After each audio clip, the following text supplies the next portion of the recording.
Is it recording now? Yeah, I think we're good. Yes. Okay, cool. Thanks for letting me know. So I guess, sorry to whoever wasn't, so to whoever's watching the recording, like, pivot tables. I already made the pivot tables and everything, but, being recorded from now on. Okay. So the next thing you want to do is maybe create like a graphic if you're presenting to a group of people.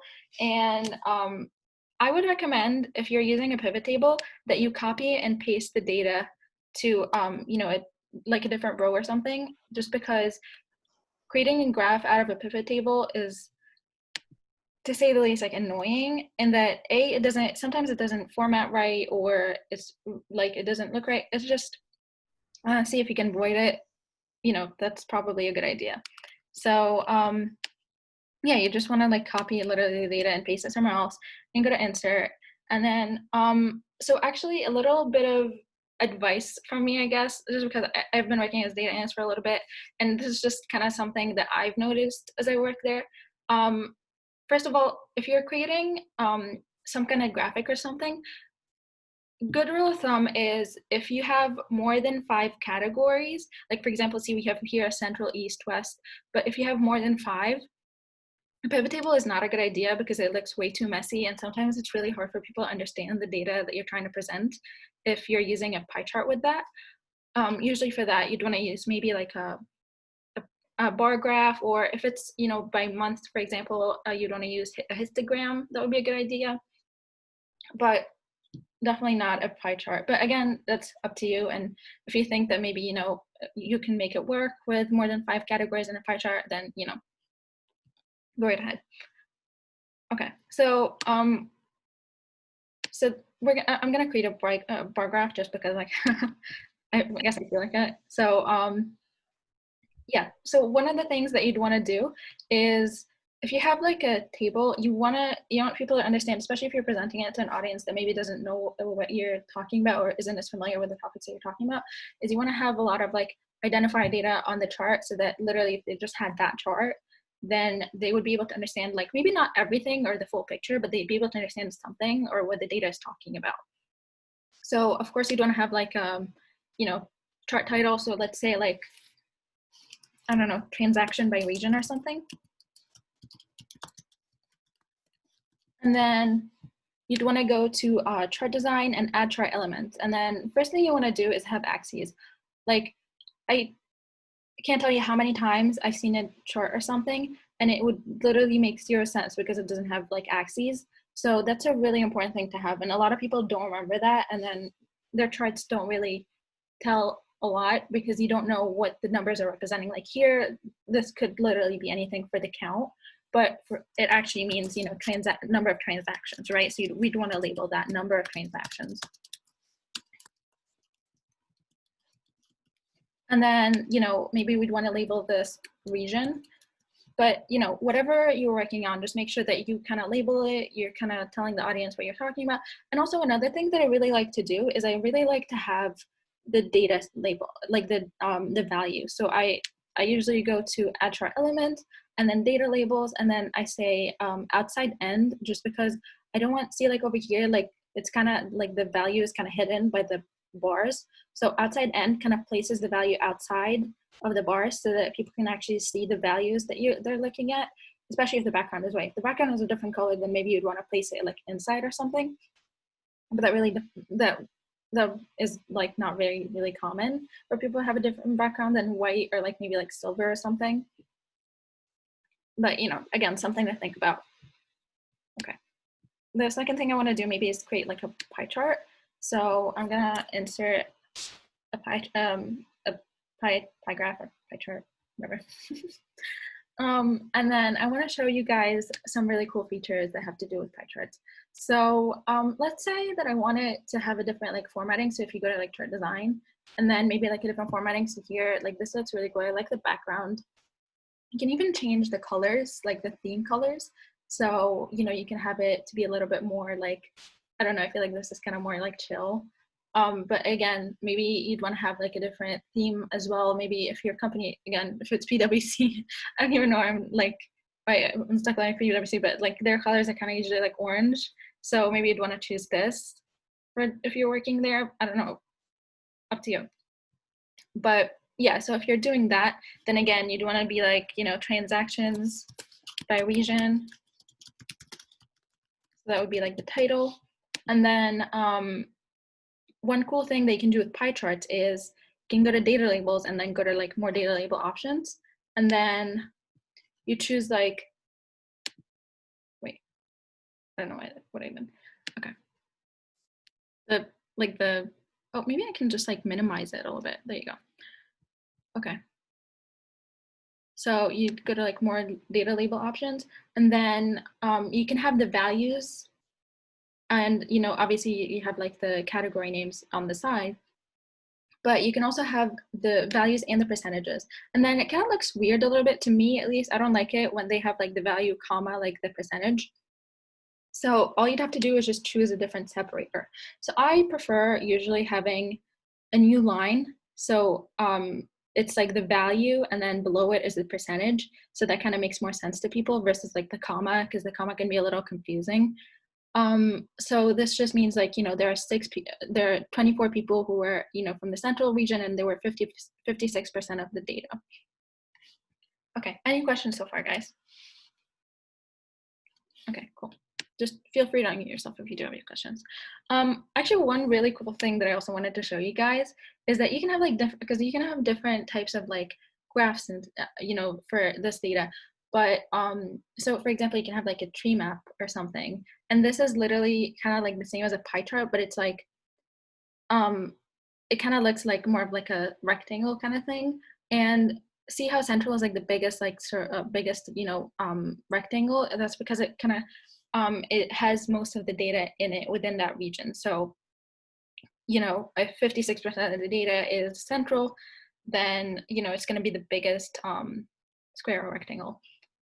So yeah, that's one thing that I wanted to show you guys. But also, one thing you have to consider is that you don't want to you have to think about the bigger picture. So if your audience, for example, isn't very they're not very like familiar with this type of chart or something, then maybe having a different type of chart that, even though it looks like really cool and stuff, if it doesn't actually add value to them, or it's kind of confusing to them, then that defeats the purpose of what the point that you're trying to make. So you got to think about, sure, it looks cool, but how much is it actually helping what you're trying to prove or what you're trying to show them, versus sure, it looks cool, but. So I always say like the simpler the better with graphs, just because graphs tend to be really confusing for people sometimes, especially people who aren't maybe applied math majors or something. Then they're not as familiar with using them for like a lot of stuff, and their homeworks and everything. And you also don't want to overwhelm your audience with data that they don't need. So that's also something that happens a lot, where maybe people kind of are trying to prove a point, so they show data or show graphs, for example, that aren't as relevant to what you're trying to prove, and you're kind of overwhelming them with so many graphs and charts that it's not, you're not really helping your point. You're kind of just confusing them, and then they're like, so what's the point of this? So you don't want that to happen as well. Okay.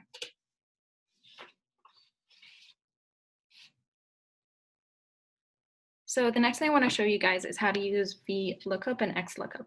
So this is very common kind of confusion for people, I guess, is that they're like, okay, so like, what's the difference between Xlookup and Vlookup? What even is Xlookup? Because a lot of people aren't really familiar with it. So Vlookup is available to all of you guys to use on your computers. Every single one of you, if you have Excel, you can use a Vlookup. If you have Excel 365, then you're able to use Xlookup. If you don't have Excel 365, then more than likely you don't have Xlookup, unfortunately, which is really sad, because Xlookup is so much easier and just, I guess, like intuitive to use. But either way, I'm going to teach you both, because also with the company they might work at, like, even though you might have Excel 365 on your computer and you might be able to use Xlookup on your computer, your employer might not have that. That actually happens to me. Like at the Career Center, we have Excel 2019, which doesn't have Xlookup. So if I'm there, I have to use a Vlookup. Okay, so let me just go ahead and show you. So over here we have the order date, which again, as I said, is unique to every single order on, this sheet. And then we have some, not really important, like some information that really doesn't have to do with, this spreadsheet. But say, for example, we want to present this data to the supervisor, and this data is more for us to create graphs from. So then we do want to use Vlookup if we want to actually include the item number and the unit cost. So what you'd want to do is, so we're pulling the data from this sheet, but we're pulling it to here. So we'd want to use equals Vlookup on this sheet, and then the lookup value is the value that so like we're looking for a certain order date from the other spreadsheet. So we'd want to look from the spreadsheet here. We just want to use choose this cell, and then we'd want to go to the other spreadsheet where we're looking for data from, and then go to the order date column, because that's that's the column that we're looking for data within, like to kind of match the other sheet. And then we'd want to keep kind of choosing all up to the row that we want to include. So we said from order date until the item name, because order date is the one that we want to find the data in, and then the item name is the one we want to pull the data from. And then we'd say comma, and then 4. So the reason why I choose 4 is this number is the number of columns. It's called like a column index number, but what it means is, so see how we chose from order date until item number? So that's 1, 2, 3, 4. So this is the 4th column from within that section that we chose, and the one that we want to pull the data from. So it's the 4th column. And then we would want to choose false. So comma, false. So true versus false. So Vlookup has this really annoying feature in that it automatically decides that it wants to, if it finds an approximate match, an approximate match means 80% or more of the the data that you're looking for, then it's going to give you an output. So for example, if the order date is an 80% match, so if for example, if it's like 5 numbers, if 4 of the numbers match within the order date, then it's going to pull the data from that cell, which means that it's really not going to be accurate because it's going to be an approximate match, and order dates are unique, which means that it's going to pull the data from a completely different order, and we really don't want that. So that's why we choose false. But if you choose true, then if it finds an approximate match, it will just pull the data from that. Some people decide to use it in different circumstances. Maybe the circumstances do call for it. If an approximate match of 80% or more is what you're looking for, then you might need to use that. But for this case, we need an exact match because all the orders are there and everything. And we're just looking to pull the data. So equals Vlookup and then A2 from this spreadsheet, and then we'd go to the other spreadsheet and choose columns A through D, comma 4, comma false, and close the parentheses and enter. Is anyone lost at this point, or not following? Okay, cool. So you just want to kind of like drag the data down, and then so at the end of the cell, you see like there's like a plus sign. You just drag it. There also, if you actually undo this, there's also another feature that you can use, which is like flash fill as well. Let's see if I can. Oh, actually, wait, no, actually, well, I guess you can't use it here for some reason. Oh, never mind. So it's like, I don't know why, it's like this new feature on Excel. So it like sometimes works, it sometimes doesn't work. So yeah, anyways, it just VLooks up. So pretty much if you drag it down, it like looks up, if you look at the last one, it looks up the data from this cell, A44, and it looks at then the first 4 columns in the other spreadsheet, and on the 4th column it finds the data from that, and once it once it not an exact match, not an approximate match. So that's how you do a VLOOKUP. XLOOKUP is so much simpler. So I'm going to show you guys how to do it. If you have Excel 365, then you're blessed with the opportunity to be able to do this. If you're not, I'm really sorry, but this is not going to work on your computer. So you just want to say equals XLOOKUP, and then you choose again the identifier cell and then comma, and then all you have to do is choose the column that you want the data the data, like that you're finding the data within, so order date, and then comma. Wait, does someone have a question? Okay, I think someone just accidentally turned the microphones on.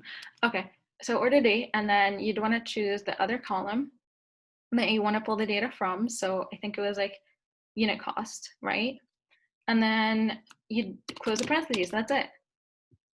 You literally just choose the, the A2, and then the row that you want to pull the data from, and then the other row that you, wait, no, the row that you're looking at, the date from, and then, the row that you're pulling the data from.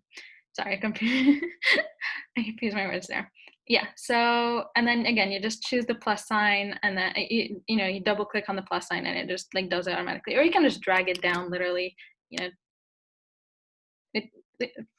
there are multiple things in Excel that do the same thing, where, you can use different features and you're gonna end up with the exact same output. It just depends on what you wanna do. So again, with the unit cost here, we'd wanna change it to a currency just because that is, an amount, a dollar amount. So yeah. And then another tip for you guys, if you're presenting data to an audience, and actually Conrad can speak for this because this kind of confused him at first, is you want to hide your raw data sheet, because so like if you're presenting a report to an audience or something, and you have your report, say for example, obviously this includes pivot tables, so this wouldn't actually be the report or anything. But if this were the report, that we're trying to show, then we would want to hide, the raw data, which is, this. So we just want to like right click, hide, just because, if people open the spreadsheet, you want them to be able to see the data right away. And if they aren't as familiar with like Excel features or something, then they'd be like, oh, wait, where's the report? Or is that like the actual report? And then, that creates a lot of confusion. And, so if you want to avoid that, just hide the raw data sheet. So people, like when they open the spreadsheet, all they can see is your report. You can also delete the the raw data, but the problem with that is, if you want to go back and change maybe something that maybe you realize you made a mistake and you just want to like make a quick change, and then you want to alter your graphs based on that, then you can't do that if you delete a sheet. So if you want to unhide it, all you have to do is just go down here and then right click and then unhide, and then you just choose the sheet you want to unhide, and that's it, and voila, it's back. Okay, again, just feel free to pause me if you have any questions. Wait, Hannah. Go ahead. Conrad asks, can you do both item and unit cost in the same VLOOKUP cell? What do you mean? So to clarify, I'm not sure if you, sorry, I was just like responding to an email while you were doing the unit cost, but I was wondering if you could just pull like both columns of data from the same, like from using the same command. Does that make sense? So like, what would you want to represent? Like, would you want to have the unit cost here, or would you want to? So you would be able to show both the item and the unit cost, but you would only need to edit one cell. And then you could just drag it across the range of cells that you want the data in.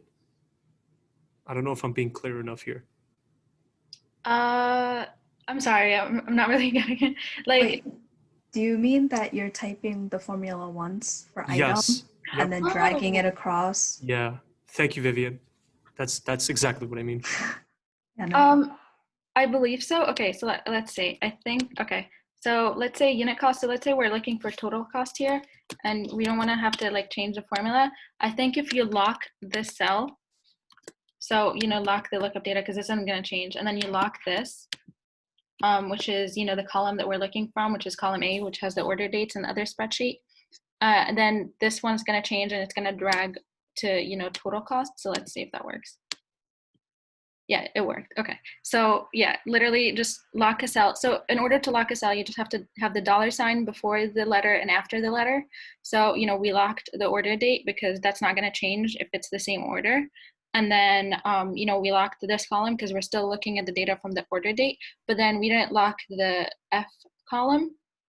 So that changes to total cost. To G. Okay, I see. Thank you. Of course. Okay, but that's for XLOOKUP. For VLOOKUP, I want to say, okay, for VLOOKUP, you have to make sure that the column is right. So you see how you have item and unit cost? If those two columns are not next to each other, then when you drag it across, it'll give you like a different column.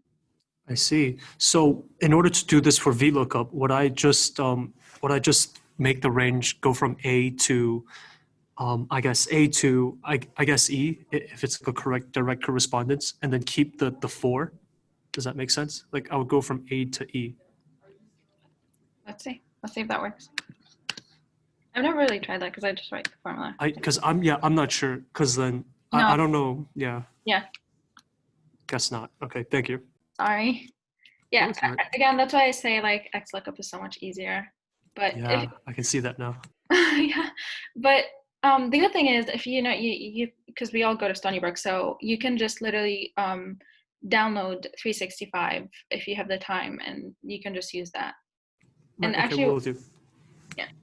Thank you. Yeah, of course. Yeah, and we're gonna do that actually in the Career Center too because I'm like so done with Excel 2019. It's just XLOOKUP. It just makes life so much easier. Okay.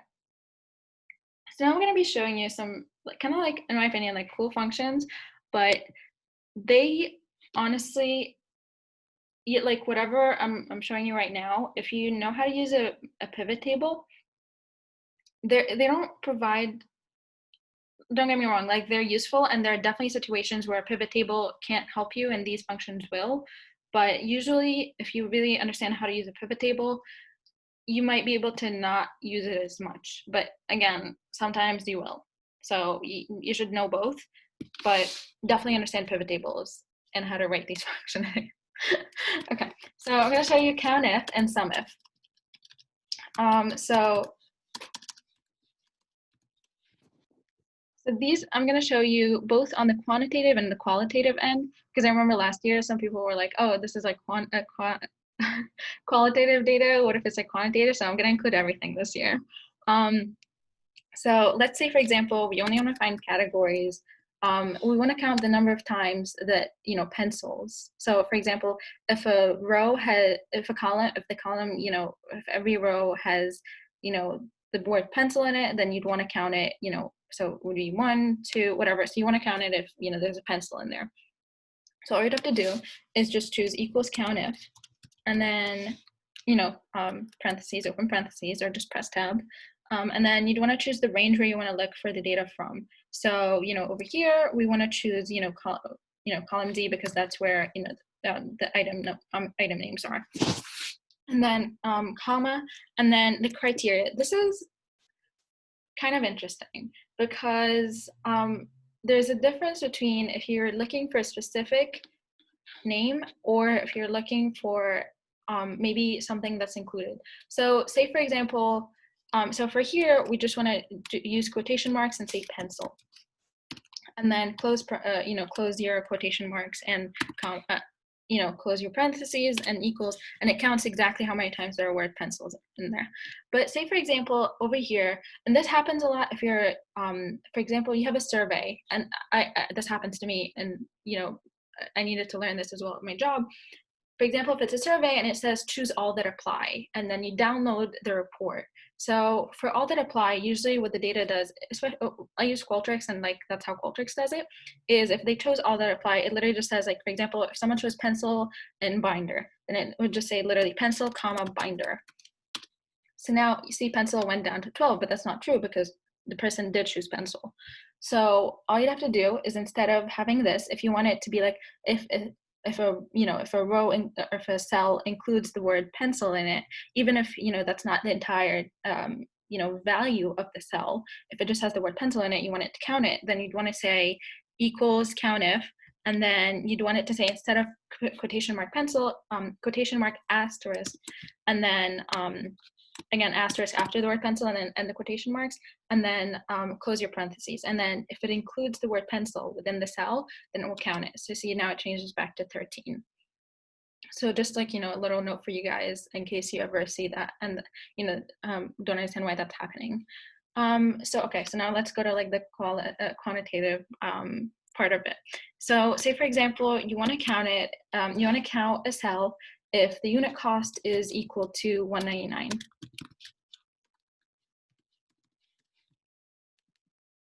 So all you'd have to do is just write equals Countif, and then you want to choose, the unit cost column, obviously, because we're looking for unit costs, and then comma, and then literally just write 1.99. Okay, so this is pretty simple, right? Not too bad, but then say, for example, you want to say the unit cost is, let's say bigger than 4.99. Then you'd want to say equals Countif, and then you'd want to say, you obviously choose the unit cost column again, and then you use quotation marks, which is kind of weird, but for some reason, Excel, requires that you have quotation marks for this. And then you'd say, bigger than, the bigger than sign, and then 4.99, and then you close your quotation marks. So now it says 20, or, have a unit cost, 20, rows have a unit cost of bigger than 4.99. So say, for example, instead of this, you said you want a unit cost to be less than or equal to 4.99.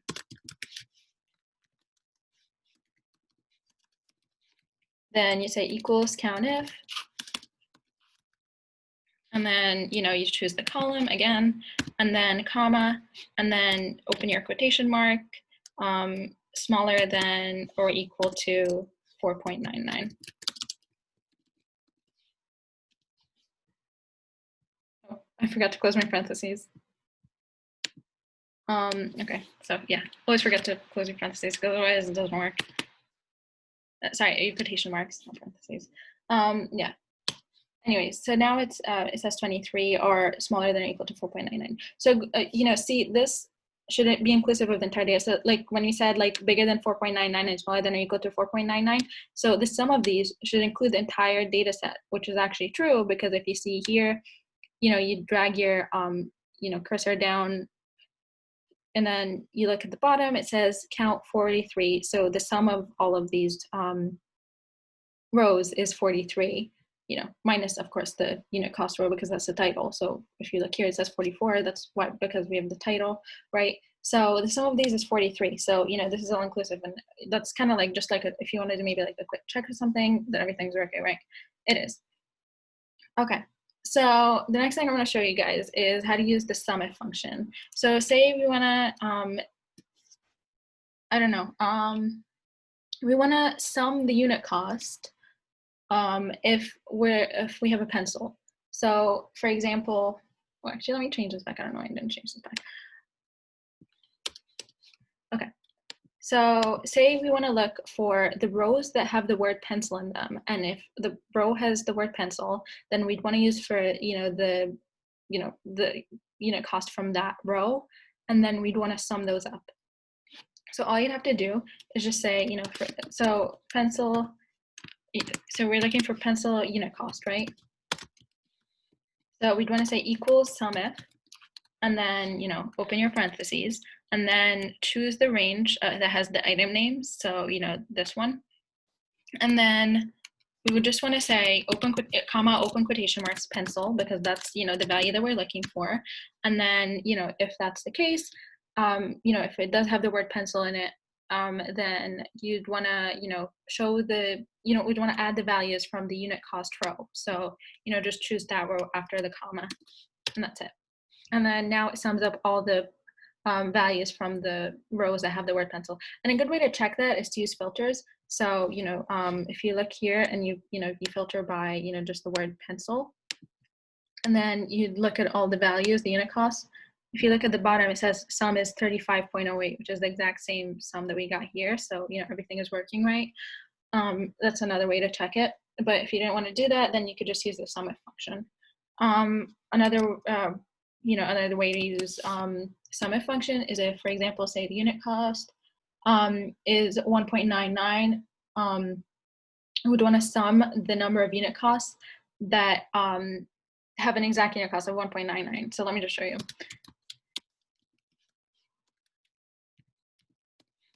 So if the unit cost is 1.99 and we want to find the sum of all of those, then we would want to say equals sumif.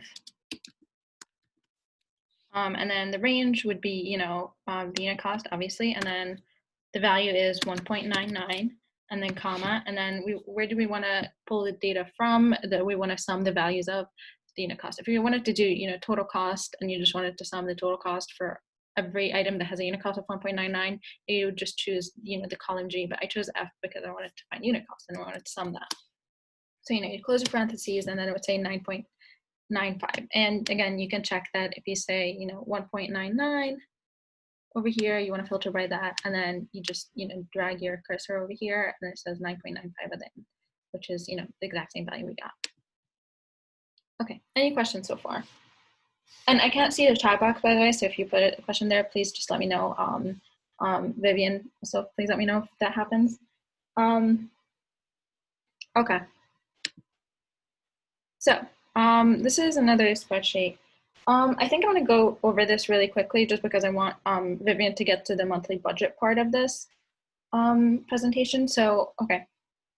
This is something that I face a lot as a data analyst at the Career Center, where the data, there's like this little triangle at the top, and I'm like, I don't know how to deal with this. And every time I pull a certain report, it always downloads as this, and it doesn't read as a number on Excel. And it used to drive me crazy, and I wouldn't know how to fix it. But if you do this and you're trying to do, for example, like a Vlookup or pivot table or something, this is not, this data doesn't read as a number on Excel, so it doesn't work.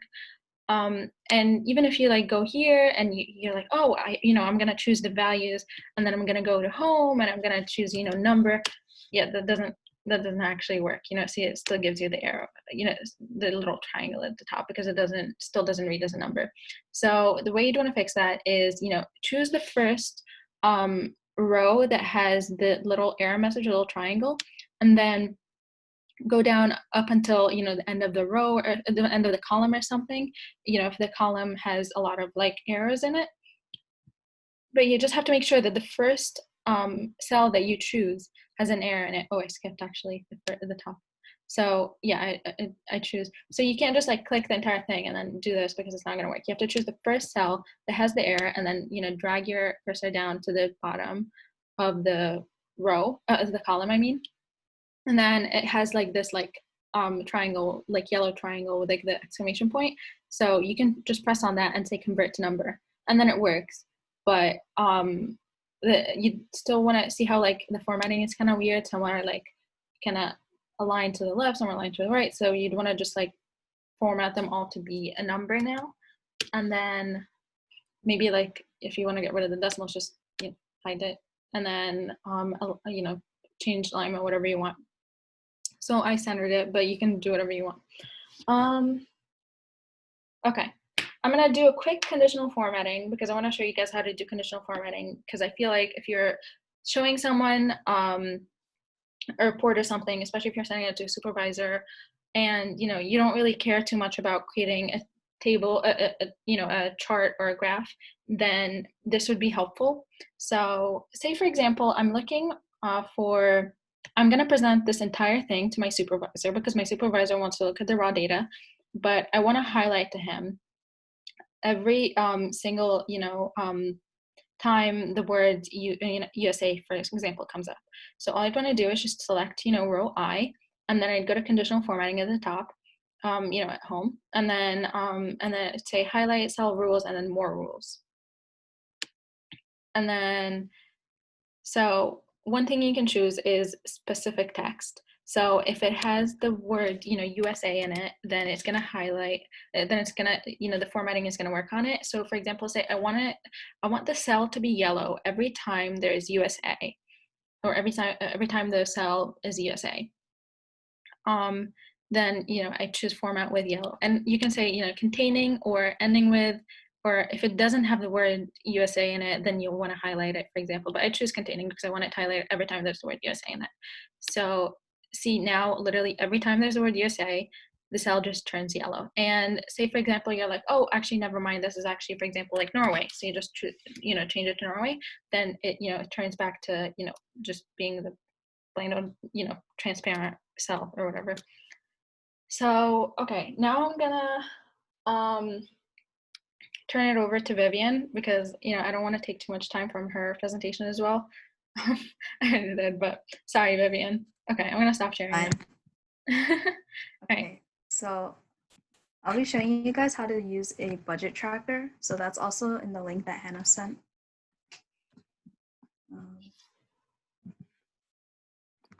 I'm just going to send it again.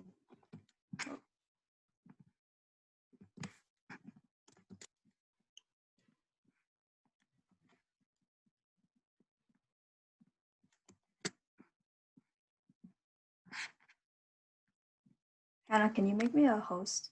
Oh yeah. How do I?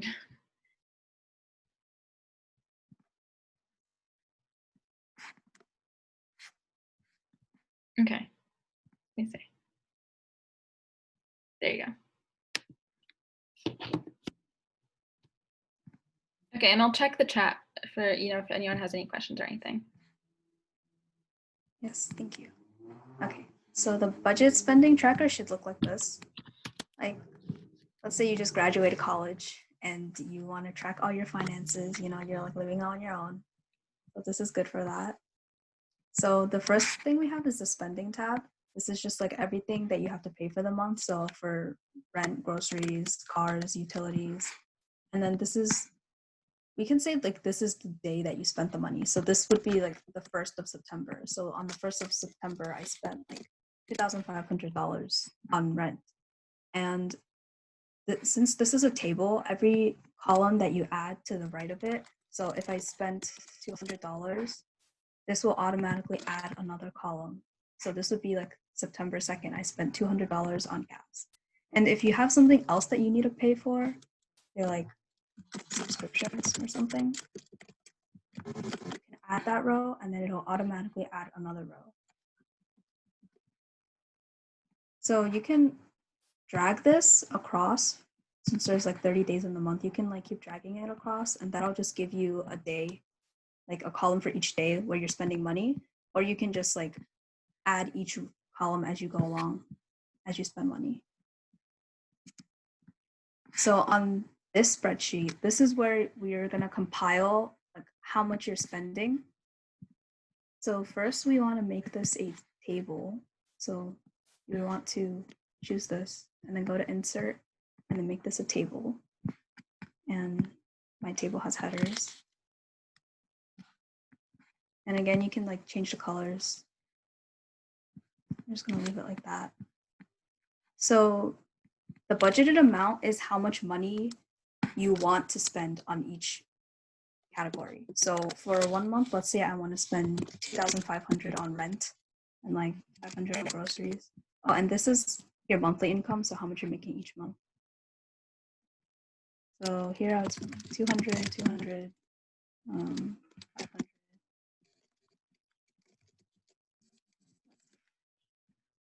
And then we just want to make this a currency just to make it look nice. So this will put the $sign, and I don't care about the zeros, so you can just delete the zeros.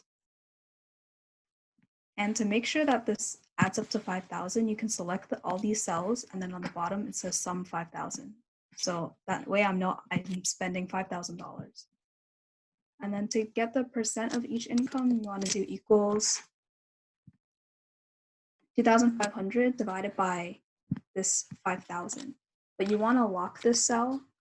You press F4 on your keyboard, it will put these $signs so that when I move this formula across, it will divide each number.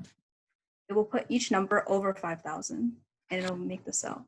And then this obviously looks weird. Like this is supposed to be a percent. So we can format this as a percentage. And again, I don't care about the zero, so we're just gonna remove that. So you can see that I'm spending 50% of my income on rent and mortgage and 10% on groceries. So for the last row, it's what we're actually spending. So if I go back here, and let's say I spend 200, 250.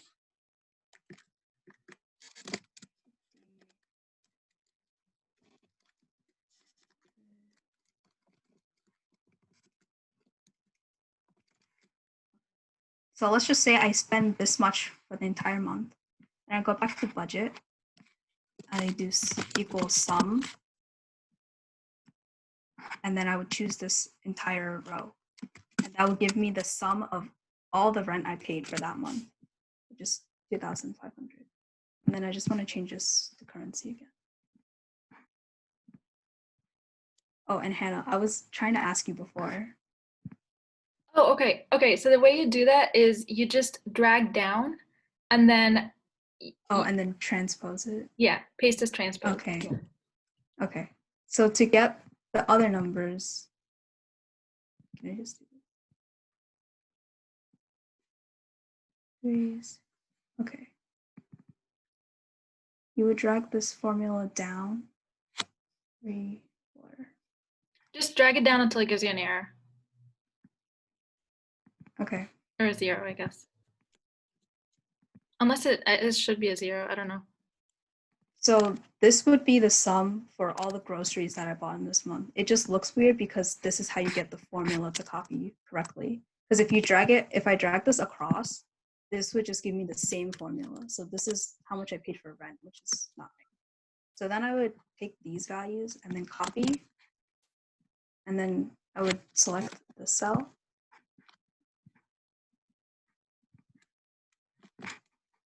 And then if you go up here to paste, you want to transpose.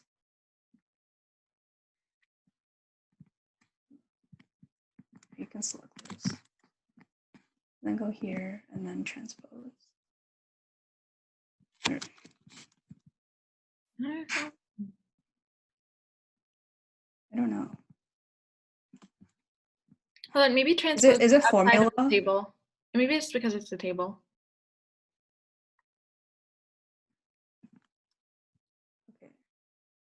So be transpose Just formula. and then formula. That's weird. Yeah, that's weird. Okay. Yeah, I would just paste it outside the table and then see if that works.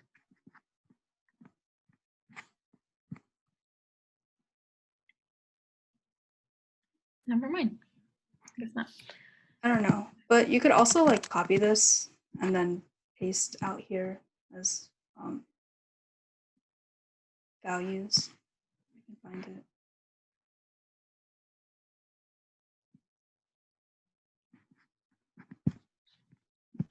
Paste as values.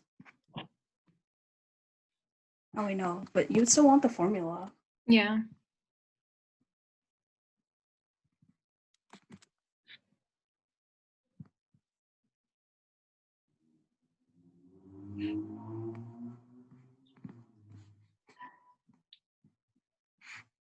It's okay. Just write the formula, honestly. It doesn't really matter.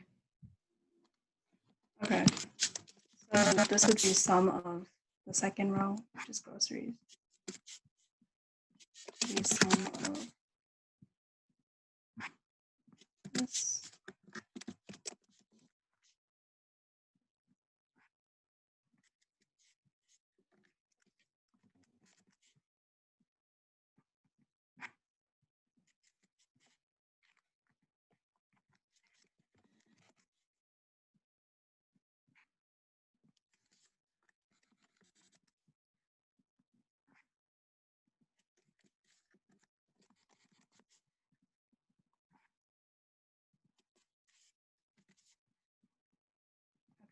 So then you would have the sum for how much you spent on each category. And then we can make some pretty charts to show how much money you spent. If you go to insert, you can go to recommended charts. And then this is like charts that Excel recommends. So I want to use this one, which is a bar graph.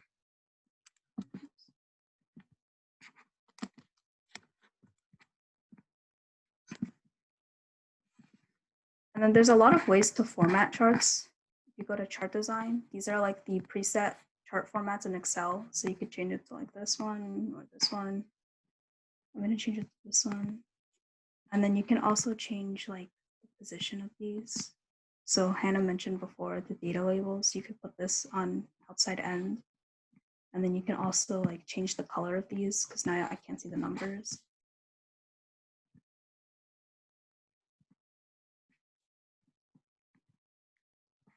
So that would just make sure. So this would be like your monthly budget. This is like how much you want to spend every month. if we want to see how much money you were supposed to spend this month versus how much money you actually spent, you would select this part and then press Control on your keyboard and then select this row and then insert recommended charts. So I want the double column. So this chart will show you how much you were supposed to spend and then how much you actually spent. So for rent and mortgage, these two are the same.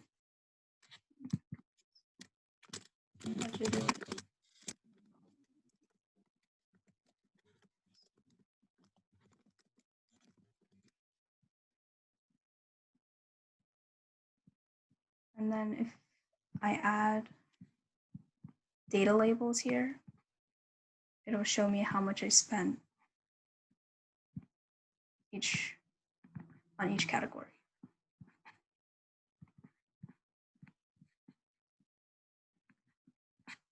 So here you see that we wanted to spend 2,500 on rent and mortgage, and then we spent that amount. But for this one, groceries, we wanted to spend 500, but we only spent 450. So you could also do conditional formatting for that. So if I clicked on this and I click conditional formatting. Okay, so I'm gonna go because I have a meeting with an employer, but you're doing great, Vivian. Okay. Yeah, I'll go. All right, bye. Bye.